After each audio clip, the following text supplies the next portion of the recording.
the biggest issues plaguing modern men is that the vast majority of them lack a tribe of other virtuous, trustworthy, masculine men who gather for the sole purpose of improving themselves and their lives on a daily basis. Most men simply float through space, working a dead-end job, only to go home to a nagging wife or girlfriend that doesn't respect them. Their friend circles are nothing but fat, low testosterone losers who are more concerned with what sports teams are playing this weekend and what bar they're going to watch the game at. If these men are lucky enough to unplug from the comforting lies that modern society sells them and decide they want more out of life, they look around and realize they need to get into a better room. That's where a private community of men chasing excellence comes in. Men in our community have all committed to being the best versions of themselves that they can possibly be. They willingly run toward challenges, knowing that pushing themselves out of their comfort zones is the key to unlocking their true potential as men. If you're ready to take control of your life back and curate a network of successful and knowledgeable men, now is the time to seize the opportunity.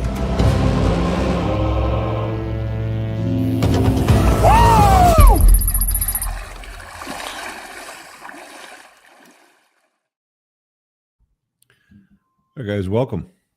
The 36th installment, Chopping It Up. Moff's got a bunch of really cool stories to share with you guys today, and the call-in link is pinned at the top of the live chat on YouTube. So call's open, or sorry, show is open for call-ins. Yeah, we're going to try something a little bit different, and we're always open to ideas that you guys have for chopping it up. You know, what's the kind of thing you guys want us to touch on? We dabbled with like politics and current events before. We talked about the red flags, but I thought it would be interesting. You guys are always asking questions, or I thought it would be cool to go through some posts and topics from the School of Unplugging and some of the things guys have talked about, and just give you guys our take. And if they're watching this, they can get, you know, a real-time take on what we think. And to be clear, like, these guys are the ones that are doing the work, and they're coming in, and then we say the School of Unplugging is the starter tier for a reason. So if there's some feedback that you guys hear from us tonight that maybe makes you knee-jerk a little bit, we talked about this on Sunday with the general show a little bit, that knee-jerk reaction and how some guys just choose not to, you know, take the heat and they bail out of the kitchen. But, you know, these guys are the guys that have put their money where their mouths are, and they've shown up and they've committed to trying to get better and put in the work, which is something we're always championing. So yeah, I've got a couple here. We can run through them. We may not get to all of them. Some of them are a little bit shorter than others. Some things are a little bit longer. And then if you guys are in the comments, obviously comment what you think. If you got advice for some of these guys, or if you've got follow-ups, and obviously, as always, we've got the call-in link for people that want to, you know, chime in. So yeah, if you're ready to roll, man, I'll read the first one off to you. Yeah, let's chop it up, man. Let's do it. First one's a little bit of a softball, something we probably talked about before, but it goes, anybody else find it, or what do you do when you have to talk to people that are still plugged in? All they want to do is repeat mainstream media BS, or constantly talk about sports / Hollywood entertainment. I know we try to hang around these people as little as possible, but it can be difficult if they're family and or coworkers. It's gotten to the point where I don't try to debate or argue. I simply smile and nod, but I'm wondering if there's a better way to go about dealing with it. What do I do specifically? Yeah, well, what's your advice for this guy? What do you do, or what should people do if they have to be around plugged in people? I'm more anti-fragile than the guy that has a job and a boss and a, you know, public image and stuff like that.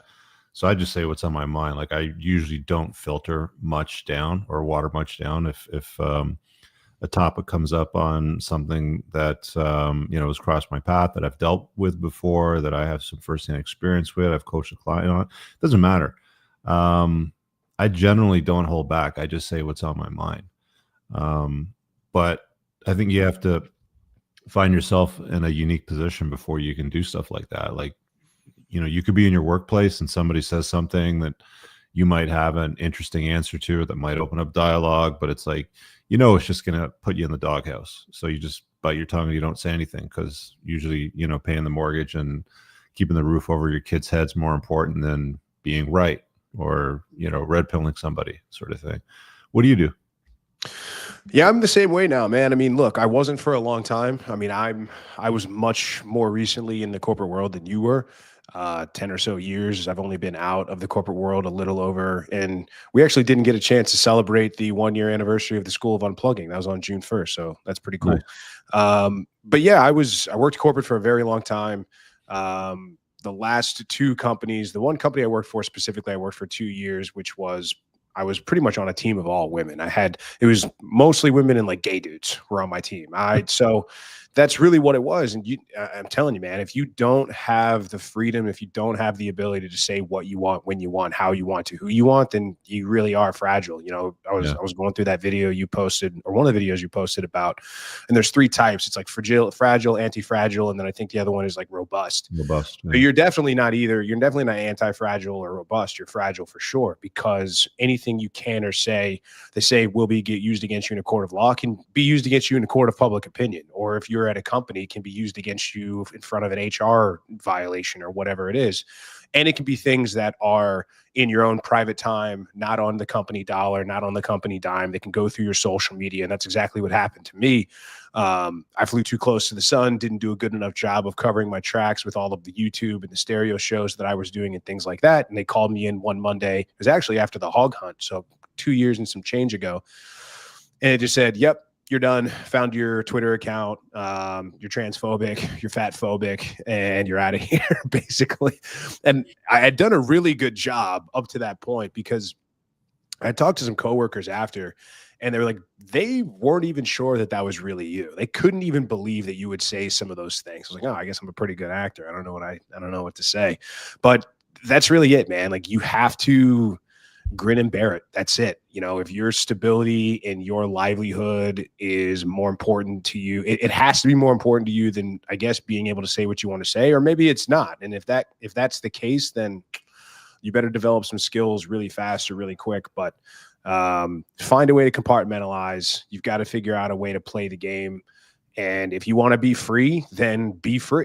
If you want to be able to say what you want, do what you want, then you have to live your life, and you have to exercise options in a way that make that a possibility for you. Otherwise, you're going to be the cog in the machine. Really, there's no way around it. I mean, you just have to build that life that you want to live in. Like, you have to engineer it. You know what I mean? Like, it's like, you may be lucky to find a boss like you, right? Like, a guy's worked for you. You might be lucky to work for a guy like you, but still, even then, you're going to hire women. You're going to have some sort of HR protocol. Some woman can threaten you with some sort of lawsuit if somebody says something the wrong way. So even if you do have like a cool red-pilled boss or CEO that's not into the woke bullshit, he might not have a choice. Like, he might have his hands tied at some point. Yeah, it's not always enough. So, you know, for those guys out there to like, what do I do when I'm in a social environment and a topic comes up that I would like to chime in on and educate the other person on some facts? Guys, at the end of the day, people really don't want to hear your opinions. They want to hear their opinion coming out of your mouth. So if you have an opinion that's different from theirs, it's often very difficult to convince them of otherwise. I mean, like, even something like being overweight and obesity today is so bizarrely labeled as being fat phobic, when it was like, you know, family in the past would be like, hey, Bill, you're getting fat, or Sally, you know, you're starting to pack some maximum density there. Like, you got to lay off the fucking cookies and stuff like that. And that's just how things were. But it's like, you know, now we live in a very sensitive world. And I think if you want to have these conversations, you have to engineer a life where you're fully anti-fragile. And even then, you can't say and do whatever you want. I mean, like, look what happened to guys like Andrew Tate. They locked him and his brother up forever, and they keep harassing the shit out of him over his public opinions, mostly, it seems, because they haven't had anything stick on him. So that's what they do in response when you speak too loudly, which is why I think it's better just to surround yourself with more like-minded guys that want to hear it, that want to engage in those dialogues and those conversations. Like, we get into conversational topics in some of the signal chats that we're in, Moff, and we don't always agree. And a lot of the guys have some interesting opinions and slightly different opinions and useful opinions. And we're all like cut from the same cloth. It's just that's where we congregate to have those discussions. Yeah. So, I mean, if that's what you're looking for, if you're looking for a tribe or a brotherhood, like that's why we put the School of Unplugging together, was to get you guys an opportunity to chop those topics up. Yeah, we talk a lot about how impactful the retreats are and the events, which of course they are. I mean, but sometimes what gets lost or forgotten because those are so powerful and so impactful, and we're so used to it now, like being around the guys. Like I tell guys this all the time, and we're I'm not going to say lucky or fortunate because we've really orchestrated our lives and our circle in this way on purpose. It's not like we fell ass backwards into you know, a brotherhood of unplugged guys. We created it, Yeah. we built it.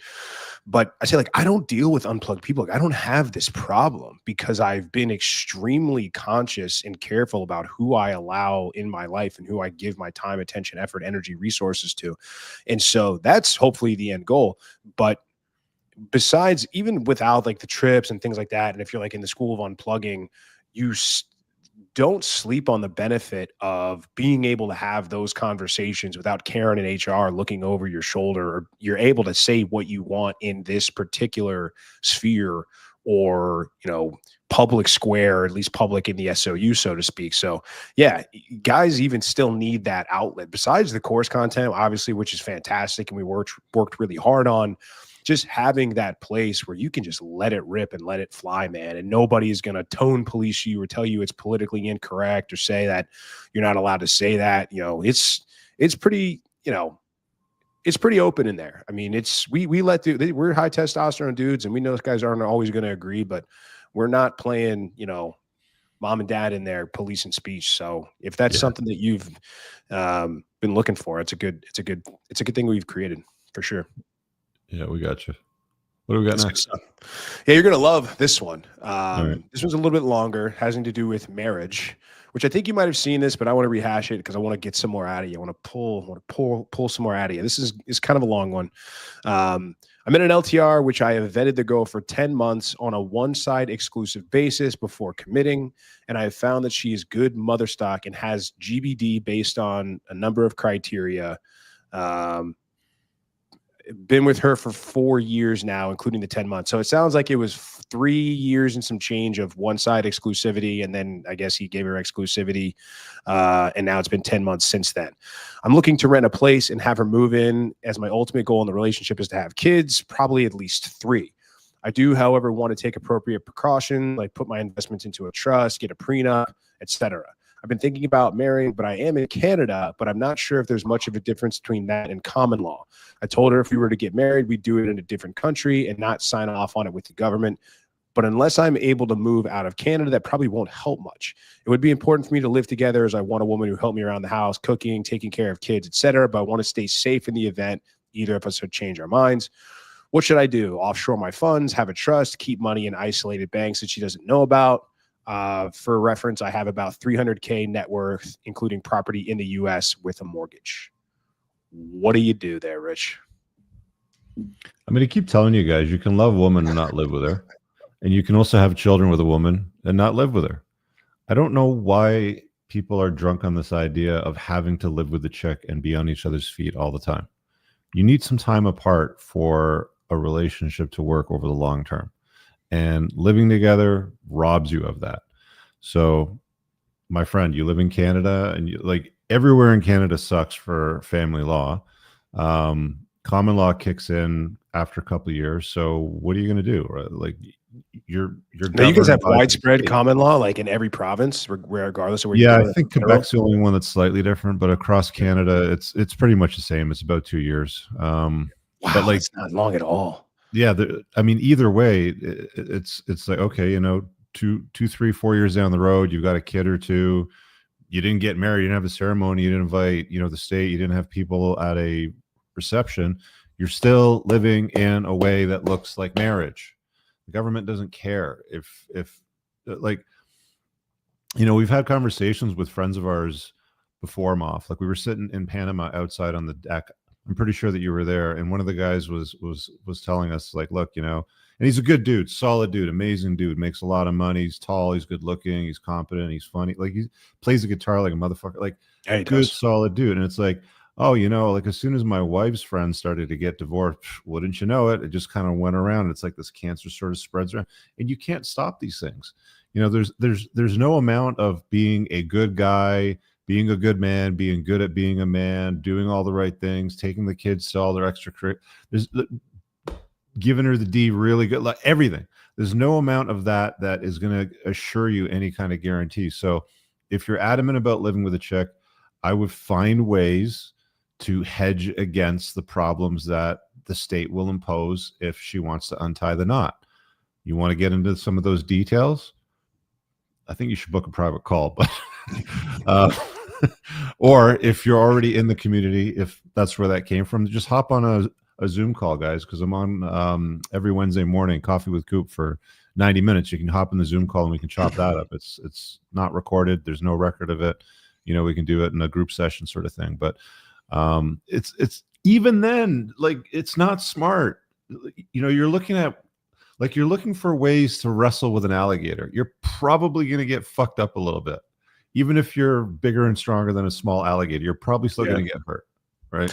And that's the thing. Look, I can at it? least understand. I can at least understand because I think from the data, I think if you're talking about best possible environment for the children, if you can help it, it's man and woman in the household. Right. Yeah. Now, is that enough to override, especially in Canada? In the States, it's a little bit different. There's less than, I mean, like 10% of the state. I think it's about only 10% of states actually have common law, and it's a really obscure places where most people don't even live.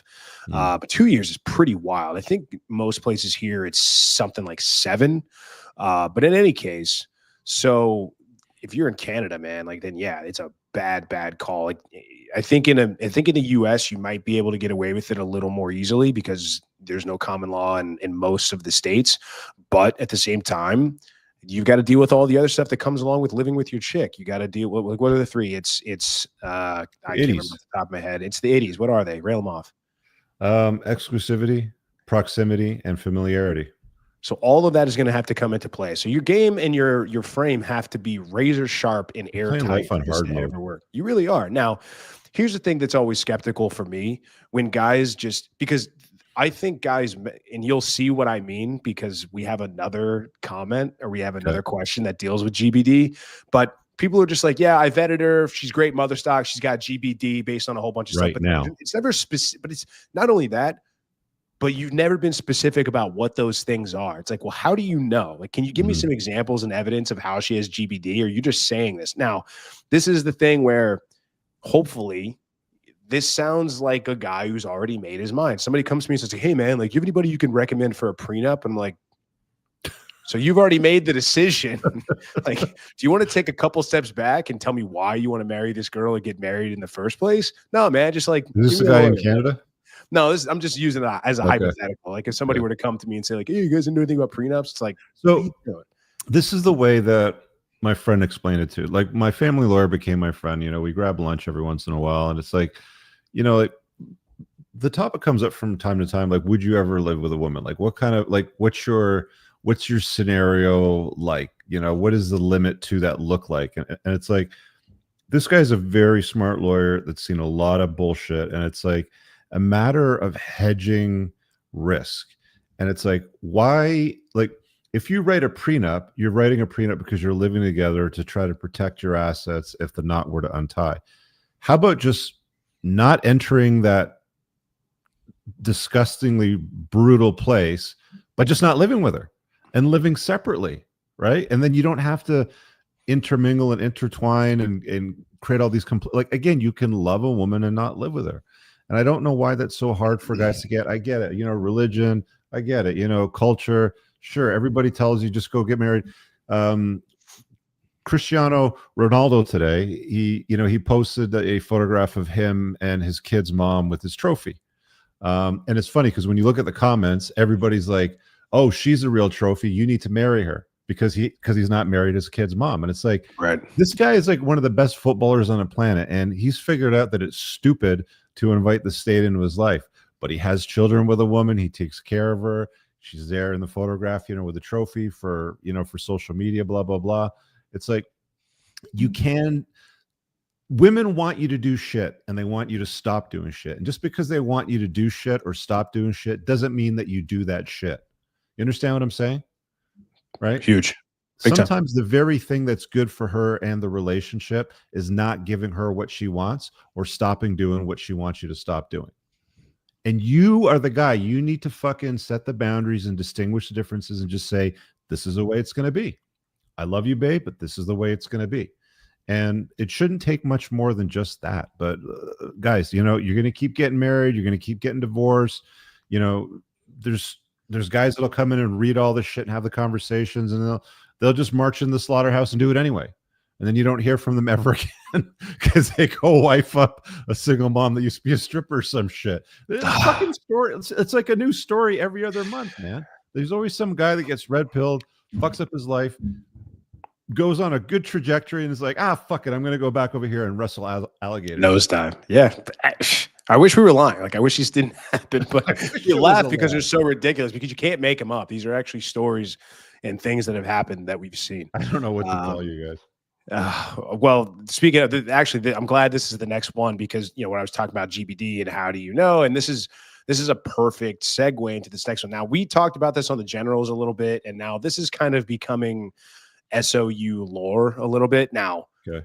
The quick story, and the reason I have no problem talking about this is because this guy posted this question.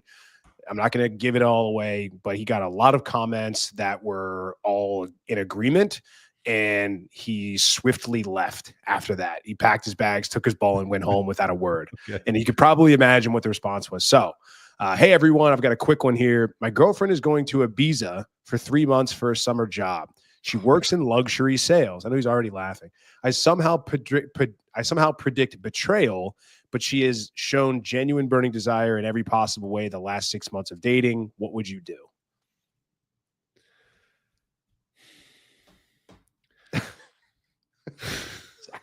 Again, it's like one of those questions like, what am I supposed to do? You've been driving all day.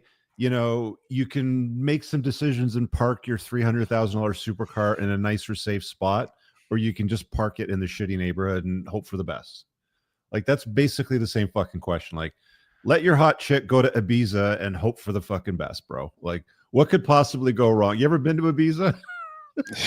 My God. Yeah, this one was tough, man. Because again, it's like, how do you didn't tell us what she did to go GBD? A woman with GBD doesn't piss off to Ibiza, which is, especially during tourist month, which is like the nightclub party capital of sex, drug capital of the world. All it's about. And she's going to be doing luxury sales. So who's going to be the kind of guy she's going to be around? Luxury sales. What does she sell? Yachts. Gotta be, right? For a summer thing, maybe it's yachts, maybe it's bags, watches, who knows? But luxury sales means she's gonna be dealing with high class dudes, high status dudes, and you're gonna be sitting at home. I grew up with some guys here that went to school, and then they went to go work in London, and then they worked in Credit Suisse for Boston and derivatives and hedge funds and shit like that. And most of them ended up in Ibiza. And they're all the luxury sales customers, and these guys are savages, man. They're literal savages. Like, they're not gamers. They just have so much money and so much swagger to them. It's like women are not a challenge to them whatsoever. Like, women just throw themselves at guys like these luxury sales dudes. It's over for this guy. It's over. Yeah, and that, thankfully, was the vast majority of the advice, but couldn't take it. I mean, look, like, and here's the worst part about this. This is a guy who, you can tell he knows better, because he put in here, I somehow predict betrayal. Yeah. You already knew. He already knows it's going to happen. You already know what's going to happen. That little voice in your head is screaming at you that this is a bad idea. That this is going to go terribly wrong for you. She is going to go run around with high status hot dudes for the entire summer, partying on yachts, being in clubs. And what are you going to do? You're going to be at home pulling your pud, waiting for her to get home, or hoping that she texts you, and you're going to be waiting for her to get back. Like, dude, you're a little, I don't know. I think he was in his 30s, maybe early 40s, but I think he was in his 30s, maybe mid to late 30s. But it's like, yeah, man. I mean, it's like, this is over. Like, and this is not a relationship. This is over. You know, he didn't even phrase it as if she came to me and asked me what I thought. She asked me if I would be okay with it, which even so would still be like a major red flag that she would even ask. But she just said, apparently, again, this was verbatim the post, so I don't want to infer anything, but this sounds to me that she just said, hey, I'm going to Ibiza for 3 months. See you when I get back. I'll bring you home a t-shirt, Mm. you know? So Yeah, I mean, didn't want to take his medicine. He bounced after that, sadly. that's like a good girl would say, hey, you know, I'm like, you know, she's in luxury sales. Hey, you know, I got this great offer to go and sell sailboats in Ibiza for the summertime, but I really don't want to take it because I don't want to put, you know, myself in that kind of predicament where I'm away from you, where, you know, bad shit might happen. Like that's what a good woman would say. But most women aren't like that. They're like, oh, selling luxury shit in the coolest place in the fucking planet during the Paid to go summertime party. where Yeah. all the dope shit is. Yeah, I want to go there. F Yeah. him. That's what most women will end up doing. And that's just the way it is. Right. Is there anything like, is there any problem solving? Is there anything that could salvage this here? If he could he offer, I'm not saying I would tell him to do this, but I'm just spitballing. Like he says, hey, I go with you, or I should do this, or why don't we go together? Or why don't I mean, it's kind of already lost. Like if you got a girl that's in luxury sales, man, I mean, here's a better question. This is a little bit off script.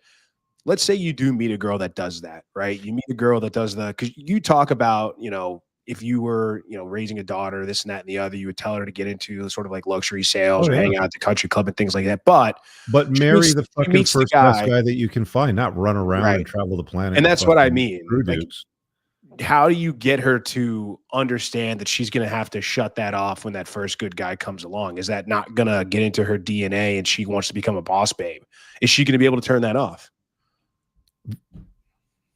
The problem is that women hit the wall twice, right? I mean, we've talked about this before. They hit the wall in their early 20s when their looks start to go on the decline, when the sunspots start to show, the cracks in the face show, the drinking, the smoking, the drugs start to take a toll on her beauty, and it starts to deteriorate. It doesn't happen overnight; it happens very slowly, but that's the point in time where her value starts to go down, and that's just the way it is. And then the second time is when she comes to the realization that it's actually happened. That could be in her 20s, but for most women, it's usually in her 30s and sometimes even 40s, right?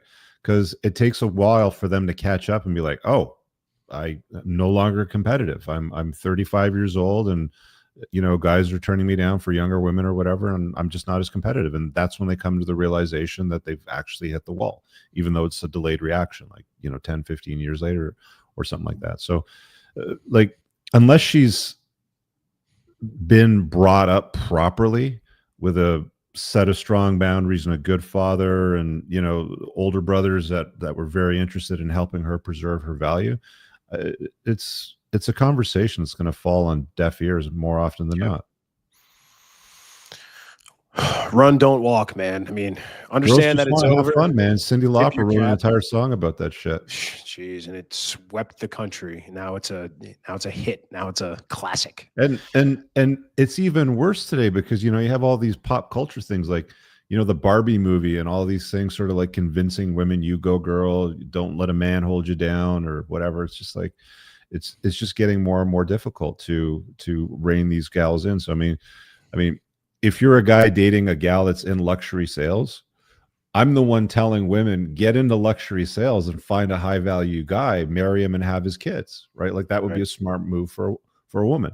But most women will just, I'll just run around and have a good time and boss babe it up. And, you know, you see this, what's that TV show on Netflix, Selling Sunset, where you get these boss girls, like the real estate agents.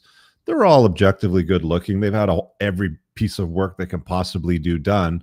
But it's like, you know, luxury sales chicks just get caught up in a lot of that. It's like, you know, the smart ones. There was one gal in that series. I think she was the Israeli girl that was in the luxury sales component of the real estate. And she wanted nothing to do with the parties, just wanted to have babies, sold some real estate from time to time, made some fat commission checks, but basically yielded to her husband and what he wanted to do and where he wanted to go. Those kinds of women are very rare. And those are the smart ones, right? Yeah. The vast majority of them, they'll just run through a bunch of dudes and that's it. Well, wherever he is, I hope he's going to make the right decision. Maybe he'll come back one day. Maybe he'll see the light. But I know if I'm a betting man, I know where I'm stacking my chips. Most guys, they don't want to run back with their tail between their leg. Yeah, over a situation like this. We'll take you back, man. Like I said, it's for your own good. We're just giving you your medicine, and it's going to taste bad, man. But you take it. It is what it is. All right, here's a good one for you that's right up your alley. And this may be a little technical. And again, some of these may be a little technical and you might say, hey, book a call, which is totally fine. But we're talking a little bit about debt here. So in the midst of a contentious divorce with a soon-to-be ex-wife, the good news is that the trial is soon and the final orders will be issued within 60 days of the court date. I don't want to give too much away, but it's in the next 2 months. I've got a strong case since there was physical abuse in the relationship. Right now, I've got custody of our under 10-year-old son, and all of his visits with his mom are twice a month, only 4 hours each, have to be monitored. There's much more, but I have reason to believe that my son and I will do well. Financially, though, it's going to suck. I've got a 6-figure income, stable gig, and a decent amount of assets, IRA, 401k, house, etc. But I live in a community property state. She's in the marital home since my son and I had to leave for our safety. She will stay there until the final order is issued and we can sell the place. Unfortunately, I'm still paying the mortgage, HOA fees, and insurance on it. Jeez, brutal. Legal fees are killing me right now, though. I have to use credit cards to pay for the lawyer, and I'm just about maxed out, and it's stressful. I'm wondering if I should look for a debt consolidation where I can dump these bills into. Things will improve considerably once I sell the house, but with the next few months will be difficult. Any wisdom on this subject? It depends on the stack of assets versus the stack of liabilities. If the house is heavily mortgaged and there's almost no equity in it, and he's got all this debt and he's piling on more debt because the legal bills and the credit cards are getting maxed out. If he owes a lot more than what he owns, going bankrupt is probably the way to go. You really can't borrow your way out of debt. You can't go and get a consolidation loan, and like credit cards are anywhere from 19% to 30%. Yeah, depending on what the product is. And sure, yeah, there are companies that will consolidate it, but instead of making like 5 payments from anywhere from 19 to 30%, now you're making 1 payment that might average 35%. It's always a higher interest rate. So it doesn't make any sense. Like, you can't borrow your way out of debt. We're telling people this for like 30 years in my debt settlement business, and most people still don't get it. There are some other alternatives like credit counseling, which is a waste of time. It's basically a kinder, friendlier collection agency for the banks. It costs you a lot of money, takes you a long time, and it just trashes your credit. Honestly, is this guy in the community? In the SOU, yeah. Yeah, tell him to show up for one of the Zoom calls on the Coffee with Coops, and I can get into some of the details with him, because I need to know how much he owes to who and how much of the stuff is all secured. But it's either going to be a toss between bankruptcy, paying it off, which doesn't sound like this guy's option, or settling the debt, which is another option, which is what my company does. But it's contingent on some details. But yeah, I mean, a lot of guys get cleaned out in the fucking divorce. It's like he's not even living in a house that he's paying for. He's still paying for his son. And it's like the stress that you're going through with all that, plus the debt, plus the divorce. And she must be a real piece of work if she doesn't even have much access to the kid either, right? And, yeah. Well, that's what he said. Physical abuse. Yeah. I mean, look, like, isn't one of the number one pieces of advice is if you can help it, do not leave the marital home. Specifically for this reason, like, you're paying for a house that you don't even live in now. Well, it's not just that, but I mean, you don't have a lot of control over the sale of the house if you're not living in it too, right? So if you want to unlock the equity, you want to move on with your life, sort of thing.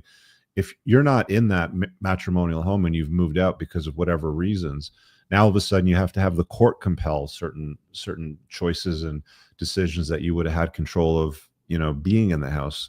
But it gets complicated. It gets very complicated. You can't exactly call the cops and say domestic dispute, because guess who's most likely going to get removed from the house anyway? Right. The dude. Yeah. Yeah. And she sounds like a crazy one. Yeah. It's not often that women don't have custody of a kid. And if they don't, it's because they're a real piece of work usually. All right, cool. Yeah, I'll talk to him separate. I'll hit up some of these guys. The first thing, we're trying some of this, so I hope they're cool. If you guys are watching, hope you're cool with us using some of these stores. But I think they're really good, and I think it's a good idea to get some good feedback on this. Let me just really quickly deal with this thing over here. Consumer proposal, because that's a Canadian option that they offer you as an alternative to bankruptcy. But this is another bullshit scam as well too. Like the Bankruptcy Insolvencies Act here was modified years ago when I was still in the industry and the CEO of Total Debt Freedom. The problem with a consumer proposal is it takes 5 years. you pay back a percentage on what you own, but the trustee gets paid as a percentage of the amount of money that they send back to the creditor. So the more money they can squeeze out of your estate to send back to the creditors, the more money they'll get paid, which is a really bizarre situation to be in, because it's like the trustee's in the middle. So I'm using a microphone. Trustee's in the middle. You got the debtor and you got the creditor over here. Even though the debtor is paying the trustee to do the work, they're actually acting in the best interests of the creditor. And that's the problem that I always had with the consumer proposal system as it's written, because it really just doesn't make a lot of sense. It trashes your credit for the prolonged period of time for 5 years. You end up paying back substantially more to the benefit of the creditor, even though you're paying the trustee. It's like, you know, paying a guy to put a pool in your backyard, Moff, but he puts the pool in your neighbor's backyard instead, and you pay for the whole fucking thing, right? Like, Right now. a lot of the stuff that happens out there when it comes to finance and money and debt instruments, and this is something that I know very well, it's a fucking scam. It really just is. Some sage advice there, man. This one's about kids. So I am late 30s, never been married, never had kids. Still to this day, I don't actually have the urge to have any kids, nor do I want to get married either. Fine, good. If I had to choose, it would be marriage, but with a prenup. Even then, I don't care for either. It's okay. I don't know why you would choose marriage over kids, but that's okay. Recently met another dude in his mid-40s who told me he just became a father for the first time last year. Good-looking guy, wife's a little younger than him. First marriage and first kid. He said, try and have a family someday because there's really nothing else. I love this line. Try and have a family someday because there's really nothing else to do when you hit your mid-40s. That being said, I do get a lot of pressure from people who don't care. There are comments of who will take care of me when I'm older. You were put on this earth to procreate, etc. My question is, will I be sorry one day? What about all of us men who don't want kids? Will we be sorry one day?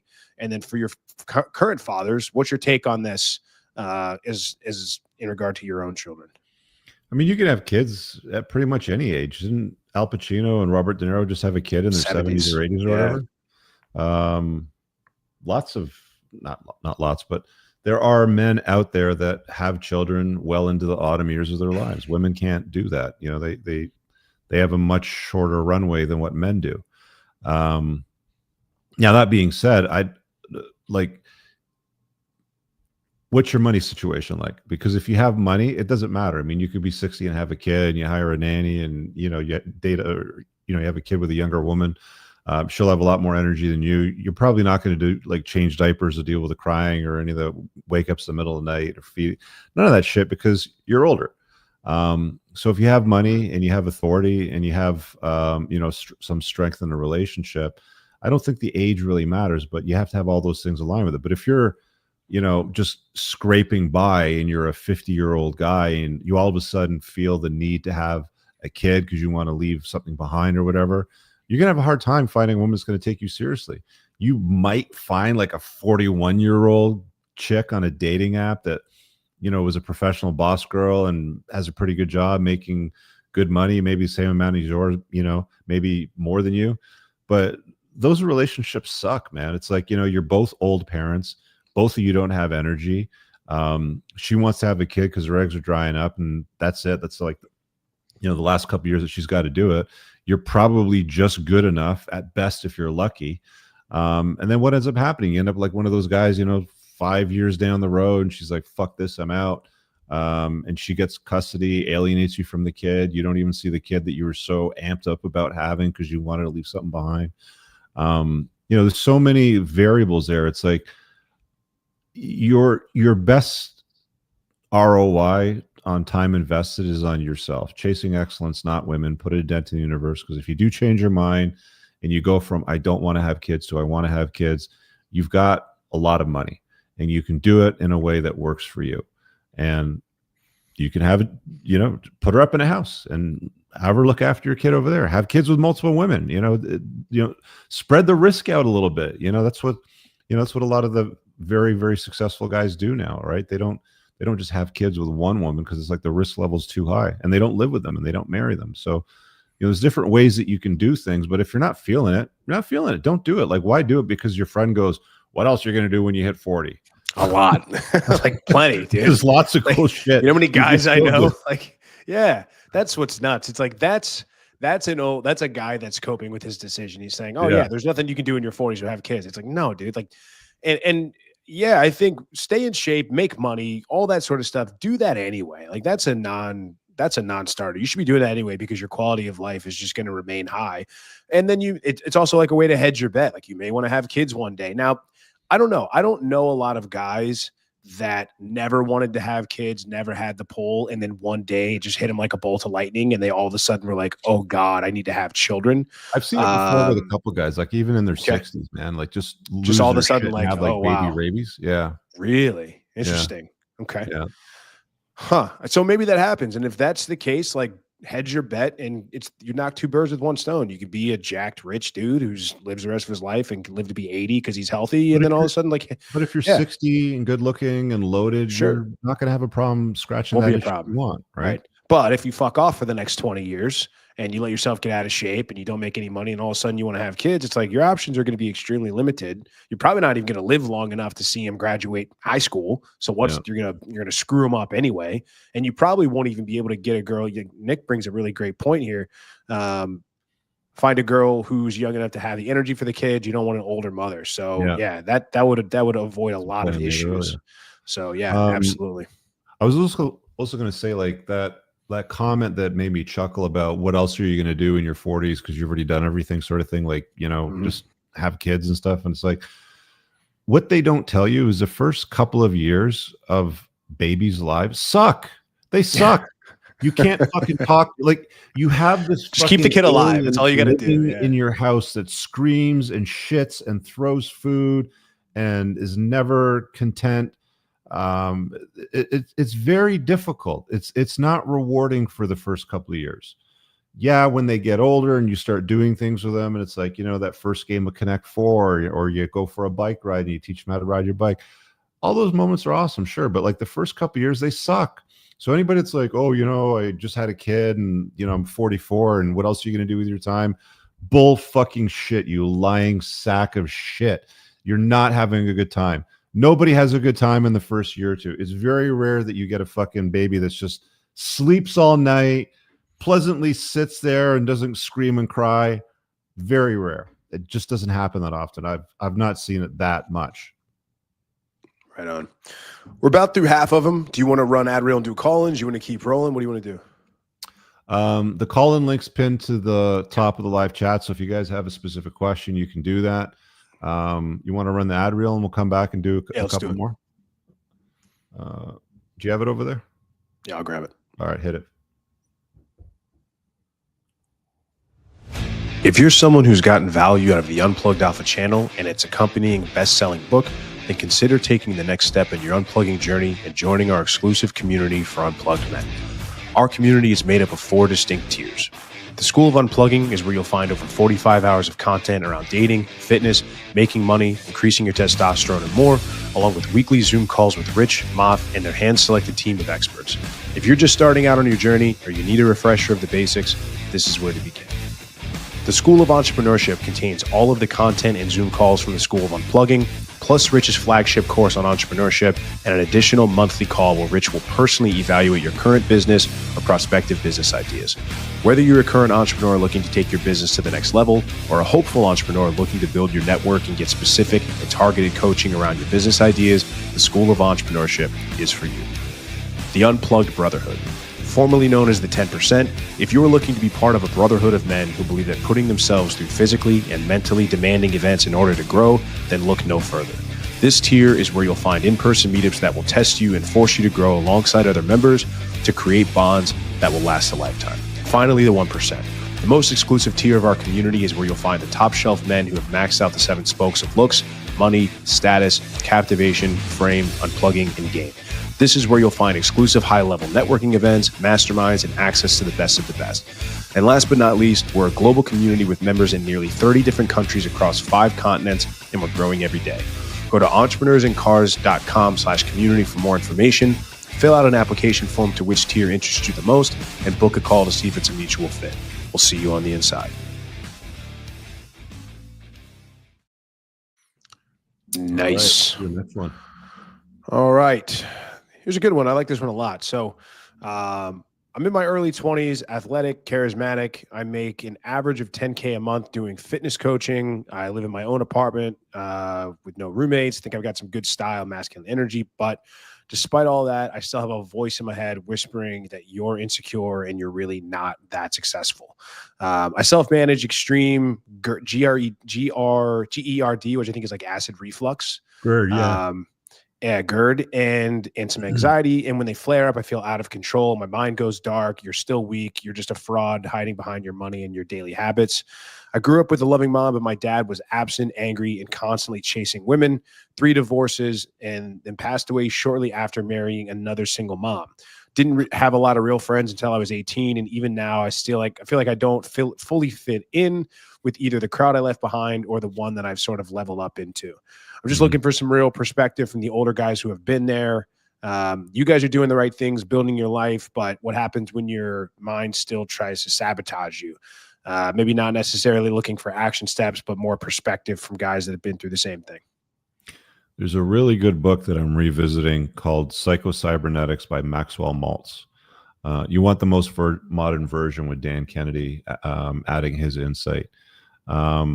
Dr. Maxwell Maltz was a plastic surgeon, one of the first plastic surgeons. I think he was dealing with pilots from World War II that had serious burns, and he was trying to do like the reconstructive surgery to fix their appearance. And what he found was, no matter how good the outcome was, like the outwardly outcome, if their mind's eye was still fucked and still locked in a place of, I'm a victim, I'm damaged, my past dictates this about my future, sort of thing, no matter how good they ended up looking, that's where they would default to, was that broken mindset.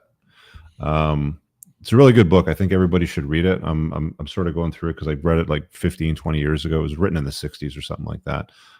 So I downloaded the audiobook and I'm just listening to it again, while I'm walking. But it's like, you can psych yourself out of a lot of shit and convince yourself of a lot of stuff that just ain't true or doesn't happen or doesn't need to happen. Telling yourself a story about, my broken childhood, or my dad was this, or my mom did this. And, it's the whole like resentment and guilt stuff that we've talked about before, right? It's like filling a bricks, big bag full of bricks and writing shit on it. My dad was a slut. My mom was a bitch. My dad. And it's like, you write all this stuff and you throw it in a bag and you carry it around. It's like, nobody cares. It doesn't matter. And the only person that really seems to care is the one that wants to be the victim, which is the people that are always like holding on to that resentment and guilt. One is geared towards somebody else. One is geared towards yourself. All you got to do is put the bag of bricks in and walk away from the BS. It's tougher to do than it is to say, but you can reprogram your mind. You can put the correct mindset, the correct software programming in there so that you stop thinking, in your past self. Psycho-Cybernetics, you said. Psycho-Cybernetics by Maxwell Maltz. Really good book. Get the most modern version. Okay. Yeah, I'll check it out. Yeah, I mean, I talk about this a lot too. I mean, like the stuff and this is something that I didn't develop this, and this was not something that I created. And obviously there's probably a name for this, but we talked about it a little bit. Like, again, we talk about, like, we don't get into like a lot of the woo-woo stuff, like, oh, I'm manifesting this, but the stories that you tell yourself and what you tell yourself about yourself or your reality or your world can become true. Yeah. But they've also said that memory, there's research and there's studies that show that memory is a terribly unreliable mechanism of determining what actually happened and what was true.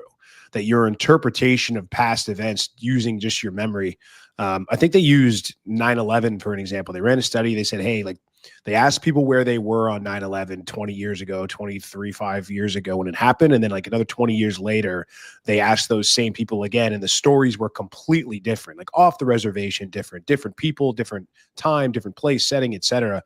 And so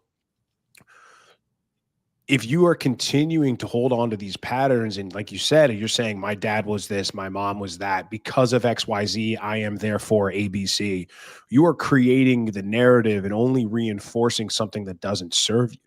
It's anything. I don't believe in, and I didn't create this. I know I'm ripping this off from another creator, but I don't believe in anything that takes my power away. I don't believe in giving power to something that takes away my ability to do something about it and do something to change my plight or change where I am. Because when things happen to you, that automatically means you're asserting that you could not have done anything about it, and therefore you cannot do anything to fix it, which is just complete BS. And so this is life, man. He's got a lot of great stuff going for him so far as a 23-year-old. I've seen pictures of the dude. He's in jacked shape, like he's ripped up. Got a lot of energy. He's a young dude. He's taking care of himself. He's doing a lot of things at a young age that a lot of guys take a long time to figure out.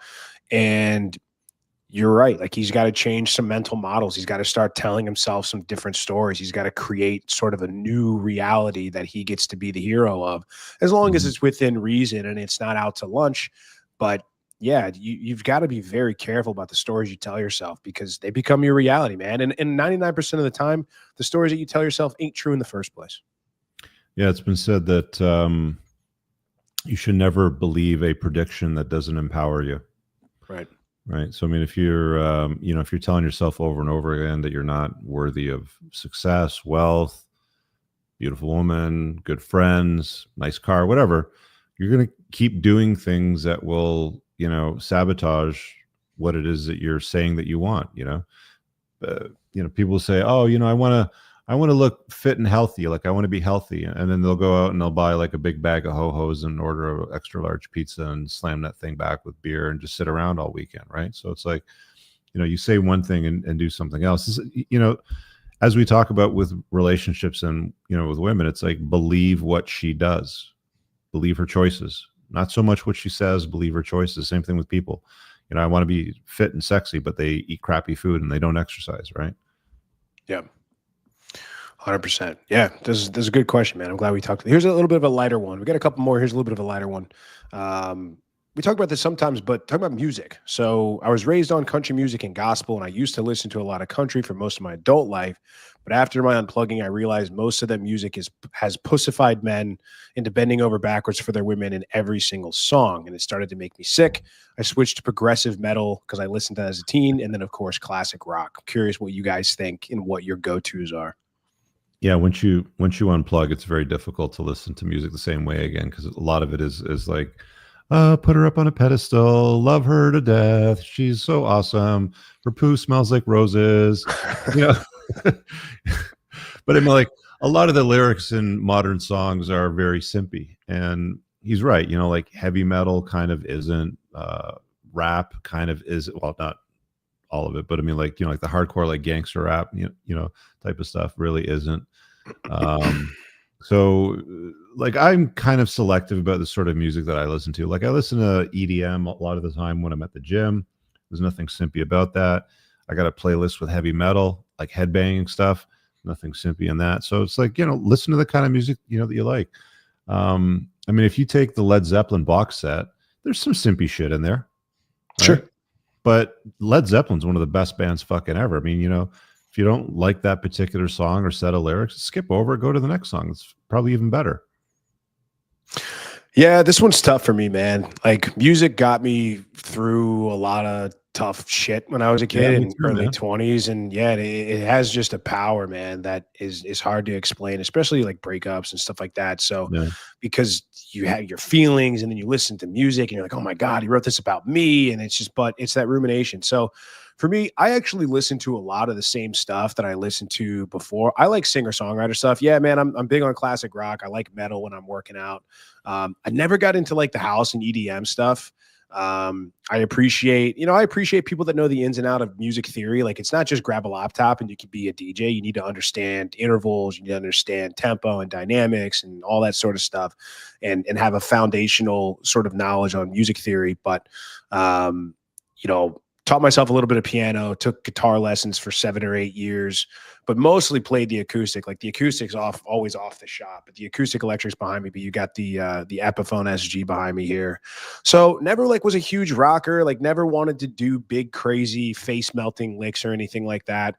But I think for me, I like the sounds of stuff. I have an appreciation for really good melody and the way music is composed in arrangements of songs, and listening to the way they're put together and the dynamics and the way they sway, and just I like just listening to music. I don't really pay attention to the lyrics. Like I'll hear a Simpy song that I used to love and be like, oh well, whatever, man. Like I don't really listen to it much anymore, but I'll listen to the tones and that sort of stuff, and I still just like it because music to me is like soothing the savage beast in a way.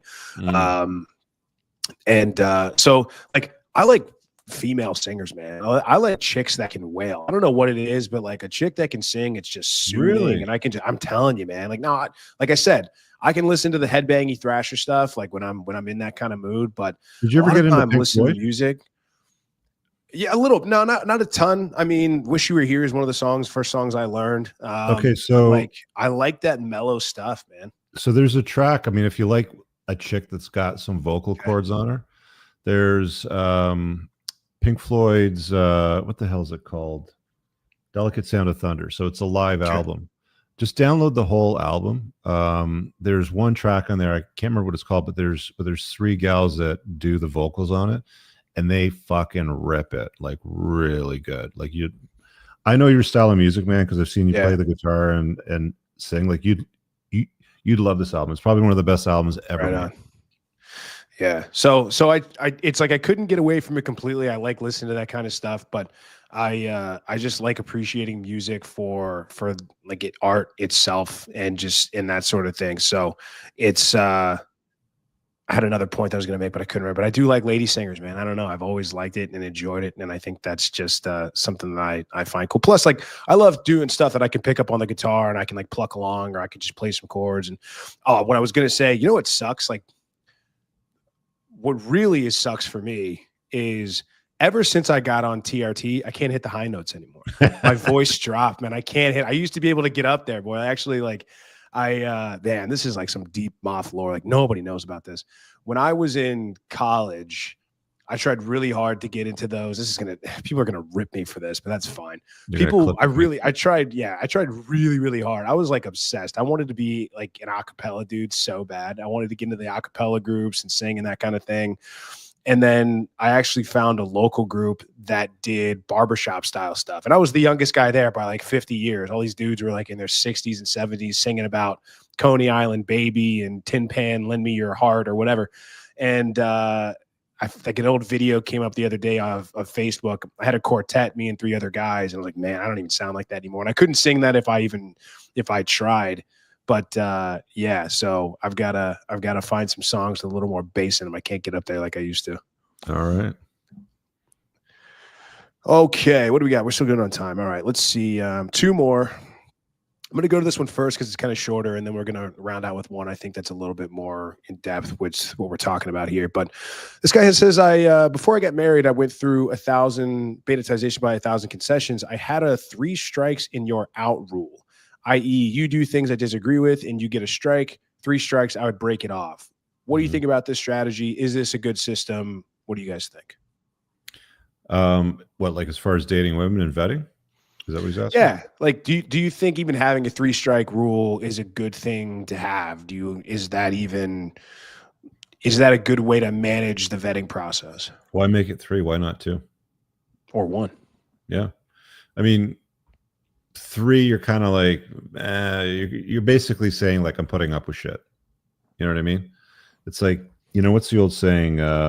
Fool me once, shame on me, fool me, shame on you, fool me twice, shame on me sort of thing. It's like a couple strikes is enough. Like if a chick's doing something that's just so over the top and over like a line that you've drawn in the sand, you don't need 3 or 4 or 5 strikes. Like, just move on. But I mean, like the key to all of this again is attractiveness and value. And the more attractive you are as a man and the higher your value, the easier time that you'll have sort of moving through women for long-term type of relationship material. Because it's like you won't put up with any shit because you've got a roster of so many on the go or available to you.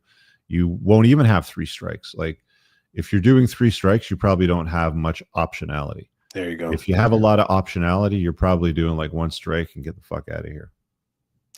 Yeah, that's really in line with what I said and what I was going to say. It's like, why 3 strikes? Just because it's a baseball rule? Like, why? Because the three's a round number. Why not 5? Why not 12? Why not 10? I think the better strategy is to figure out exactly what you will and won't put up with. And then the things you won't put up with, you rule that with an iron fist. And if that line is crossed, she's out the door.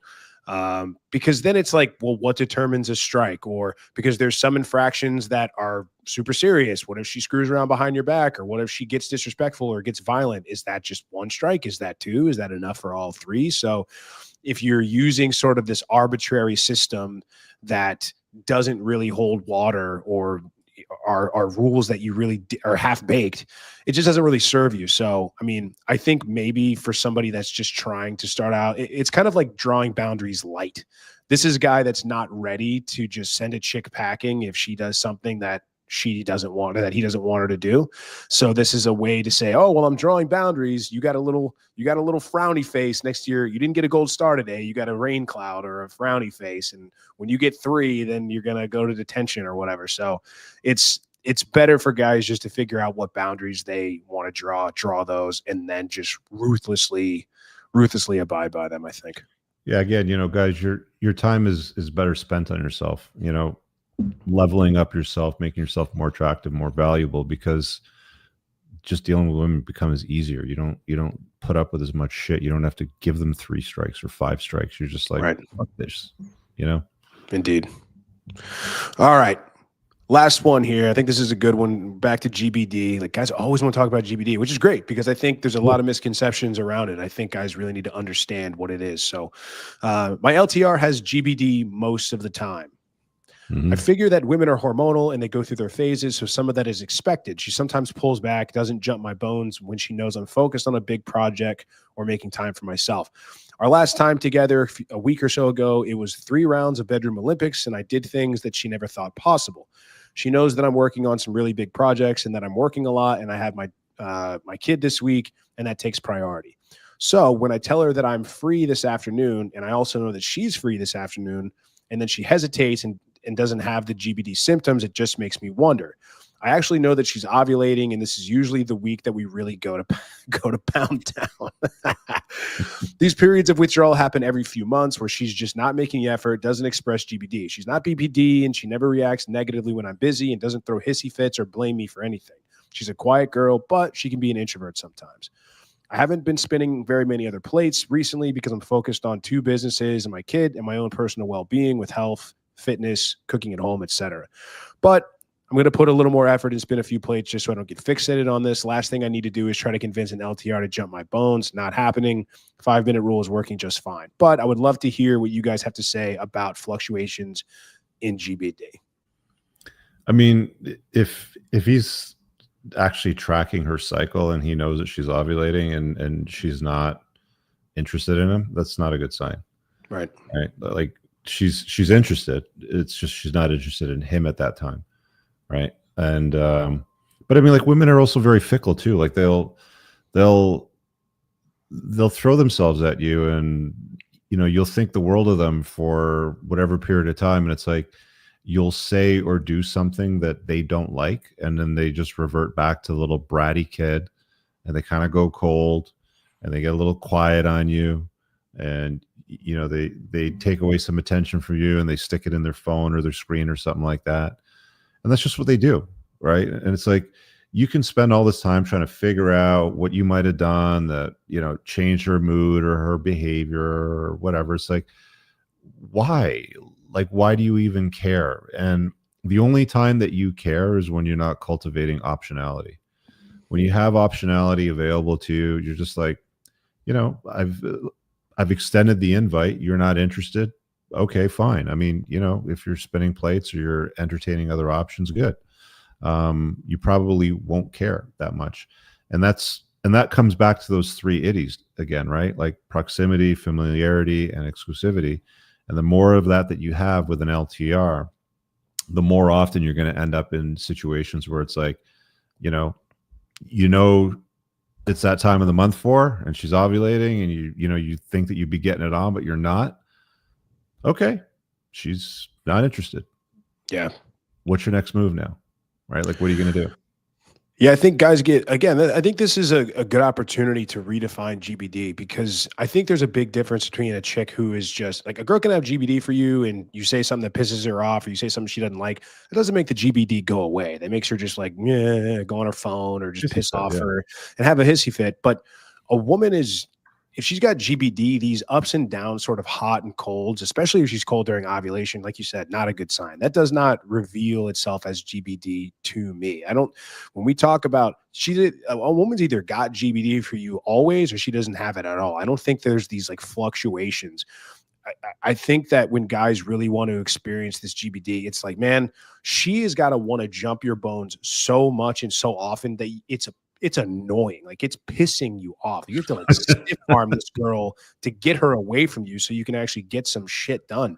Again, we've talked about this before. Everybody thinks they want GBD until they get it, and they're like, dude, this is exhausting. It's like, yeah, but you can have it. It's what's the alternative? She's a stone cold, doesn't want to, touch you or be around you. Like some girls literally just want to sit next to you and be touching you.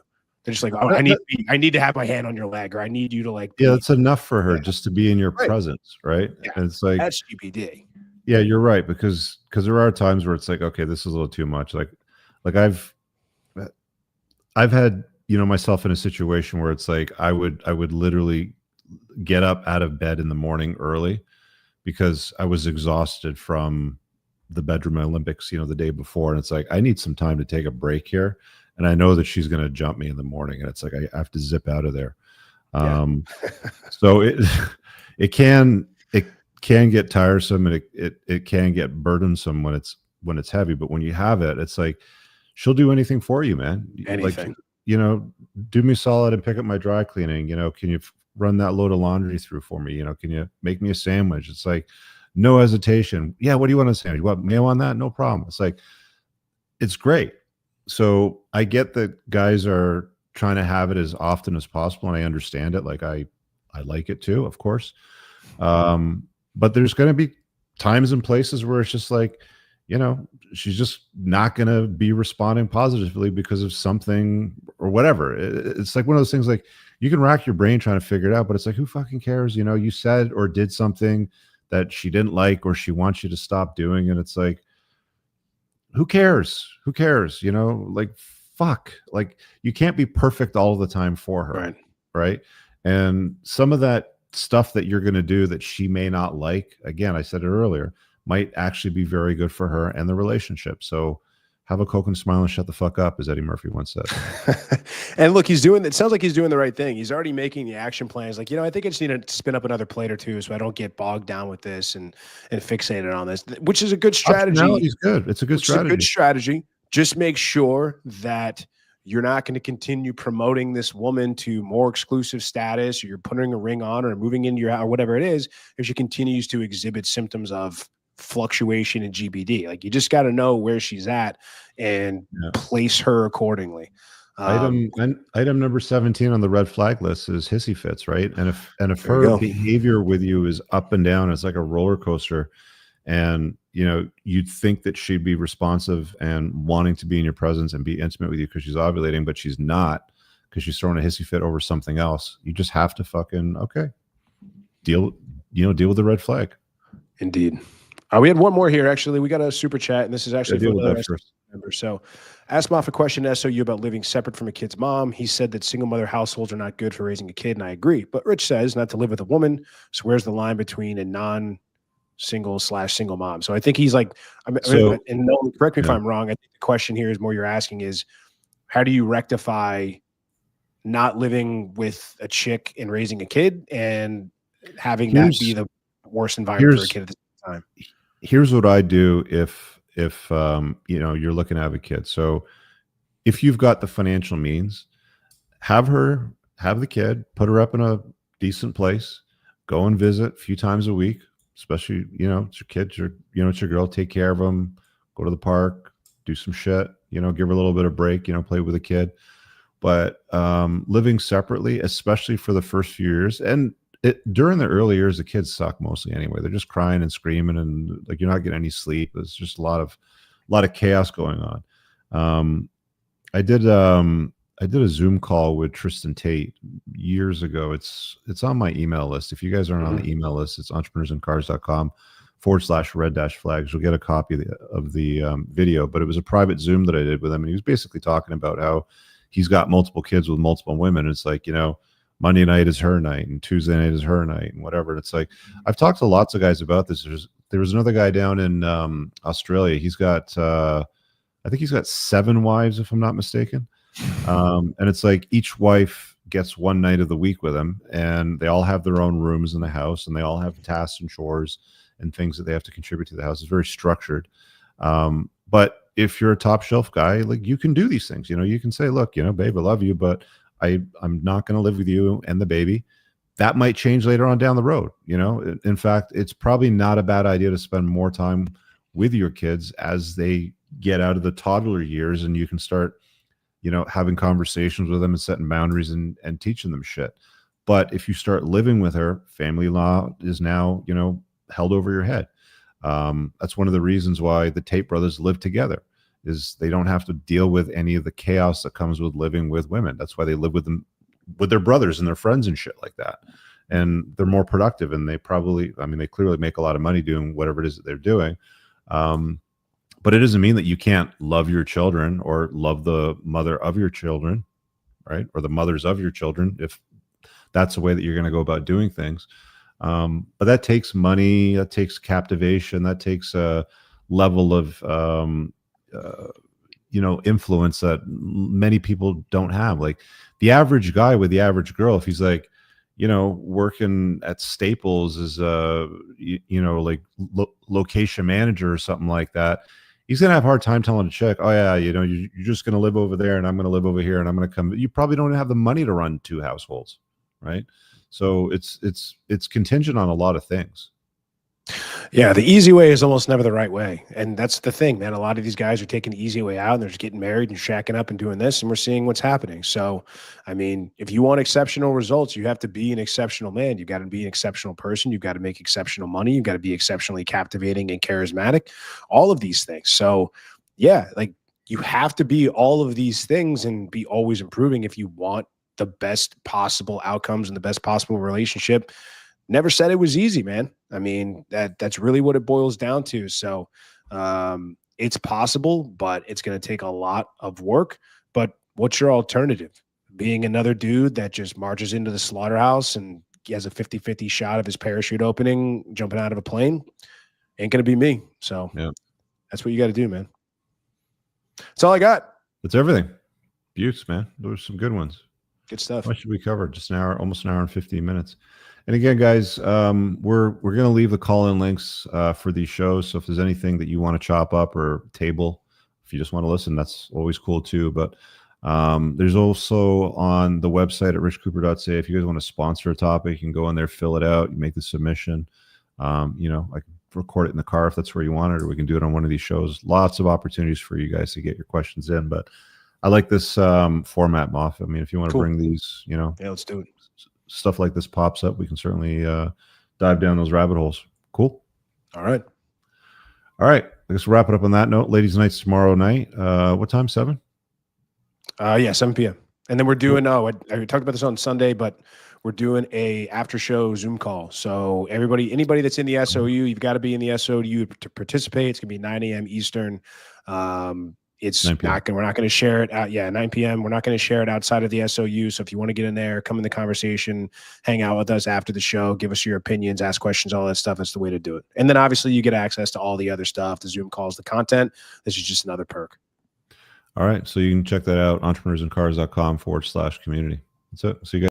All right, guys. If you enjoyed that podcast, make sure you visit my website at richcooper.ca to learn more about my courses, my book, The Unplugged Alpha, community, or booking me for private coaching. Also, if you are a Canadian with $15,000 or more of credit card debt and what you are doing right now isn't paying off the balances, then visit totaldebtfreedom.ca and hit get a free quote to see if you qualify to settle your credit card debt for less than you owe today over the next 48 months. Make sure you check out the top pinned comment on YouTube for all the links mentioned during the show. Peace.